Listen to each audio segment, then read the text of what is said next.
फिर उसके बाद दूसरा सब्जेक्ट जाते हैं एसे राइटिंग में। जी। एसे राइटिंग में 4 एसे लिखना रहता है। 2 छत्तीसगढ़ के रहते हैं और 2 नेशनल लेवल या अंतर्राष्ट्रीय स्तर के होते हैं। जी। ठीक है, दोनों में आपको 4-4 एसे आएगा, जिसमें से आपको कोई भी 2 लिखना रहेगा। ठीक है, अब एसे का जैसे कुछ लोग रहते हैं कि सर इम्पोर्टेंट टॉपिक बता दीजिए या फिर कौन-कौन से एसे आ सकते हैं करके। तो देखिए एसे में ना आपको ना सरप्राइज़ नहीं मिलेगा। एसे में हमेशा जो साल भर में जो बड़े-बड़े मुद्दे रहते हैं, जो बड़े-बड़े इश्यू रहते हैं, जी। हमेशा उसी टॉपिक्स पे आते हैं। तो आपको ऐसा एसे में कोई टॉपिक नहीं मिलेगा जो आपको लगता है कि मैं बिल्कुल पहली बार देख रहा हूँ। जी। ठीक है? तो जो भी एसे आएगा इतना तो है आपने पहले देखा है, सुना है। वो अलग बात है कि उस अब टॉपिक पर आप एसे तैयार किए हैं कि नहीं किए हैं, वो अलग चीज़ हो जाती है। जी। अब मैं एसे राइटिंग के कुछ बेसिक टिप्स भी बता देता जी, हूँ। बिल्कुल। ठीक है? जैसे कि एसे कुछ लोग पैराग्राफ में लिखते हैं, कुछ लोग ल रहते हैं उसको पॉइंट में लिखते हैं। जी। ठीक है? अब लोगों का एक इश्यू रहता है कि पैराग्राफ में लिखे कि पॉइंट में लिखे। दोनों में कोई इश्यू नहीं है। ठीक है? दोनों में ही अच्छे नंबर मिलते हैं। जी। ठीक है? जो पैराग्राफ में लिख रहे हैं उनको एक चीज़ बताना चाहूँगा कि जैसे आप पहला पैराग्राफ लिखें, जी। फिर दूसरा पैराग्राफ लिखें। दोनों को कनेक्ट करने की ना एक टेक्निक होती है। जी। मतलब ऐसा मत हो कि पहला पैराग्राफ, दूसरा पैराग्राफ बिल्कुल अलग हो। बिल्कुल अलग हो, ऐसा नहीं रहता। दोनों को जो पैराग्राफ राइटिंग लिखने का ना भी एक स्किल रहता है। जी। आप यूट्यूब में देखेंगे तो आपको काफ़ी सारे उससे रिलेटेड वीडियो मिल जाएँगे। फिर जी। उसके बाद जैसे मैं पॉइंट में लिखा हूँ, तो मैं पॉइंट में लिखने के जो तरीके हैं वो मैं बता देता हूँ। जी। आप कोई भी ऐसे लिखिए, पहले तो प्रस्तावना से चालू कीजिए।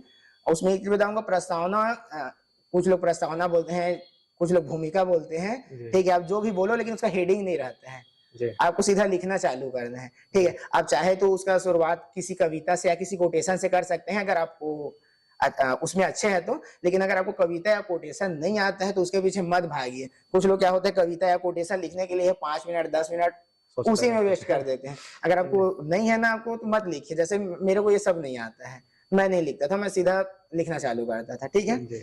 एक बार आपका प्रस्तावना हो गया। अब देखिए ऐसे ना 2 टाइप से हैं आएँगे। या तो वो किसी योजनाओं से रिलेटेड होंगे, जी। या तो समस्याओं से रिलेटेड होंगे। मेनली यही 2 रहते हैं।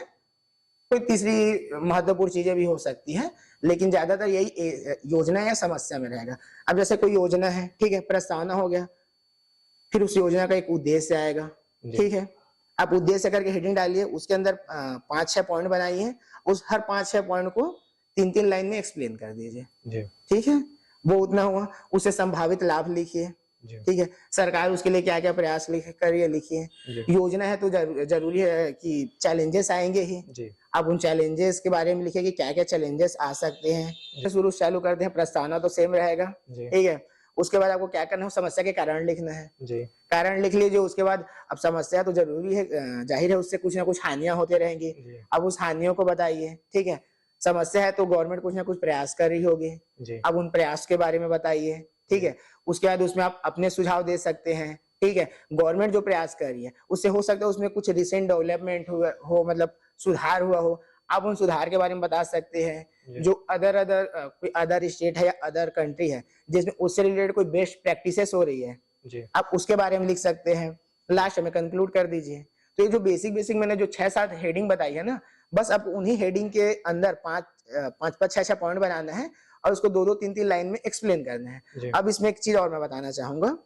जैसे लोगों को लगता है ना बहुत लेट लगता है या हम लोग टाइम में कंप्लीट नहीं कर पा रहे हैं, इसकी एक टेक्निक होती है। देखिए, आप जो उद्देश्य बता रहे हैं, ठीक है?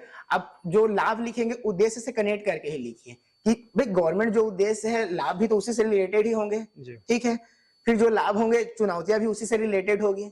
ठीक है? और जो आप सुझाव दे रहे हैं, उन्हीं चुनौतियों से रिलेटेड दीजिए। जी। तो आपके जो 5-6 जो बेसिक सेक्टर है या जो पॉइंट है ना, उसी को आप अपने सारे हेडिंग में यूज़ कर सकते हैं। जी। आपको अलग से चीज़ें सोचनी नहीं पड़ेगी। जी। ठीक है? ऐसे में समय का भी ध्यान रखना है, जैसे 4 ऐसे लिखना है, तो आपके पास एवरेज 45 मिनट रहता है। जी। पहला ऐसे क्या है, लिखना जिस समय चालू करते हैं स्पीड थोड़ी सी कम रहती है, तो हो सकता है 50 मिनट 55 मिनट ले ले, लेकिन जी। आपको आगे अपना स्पीड बढ़ा के उसको कवर करना है। आपको चारों ऐसे कंप्लीट करना पड़ेगा। कई लोग रहते हैं जो शुरू के 2 ऐसे 3 ऐसे बहुत सजा-सजा के लिखते हैं, चौथा ऐसे कंप्लीट नहीं कर पाते हैं। जी। तो वो चीज़ें नहीं करनी है, आपको चारों ऐसे कंप्लीट करना है। अगर आपकी राइटिंग स्पीड कम है तो एक चीज़ ये कर सकते हैं कि आप बीच-बीच में फ्लो चार्ट बना दीजिए। जी। ठीक है? वो क्या है, बहुत ज़्यादा स्पेस ले लेता है, जी। तो आपको लिखना कम पड़ेगा। तो जी। ठीक है? तो इस तरह की टेक्निक भी आप यूज़ कर सकते हैं। जी।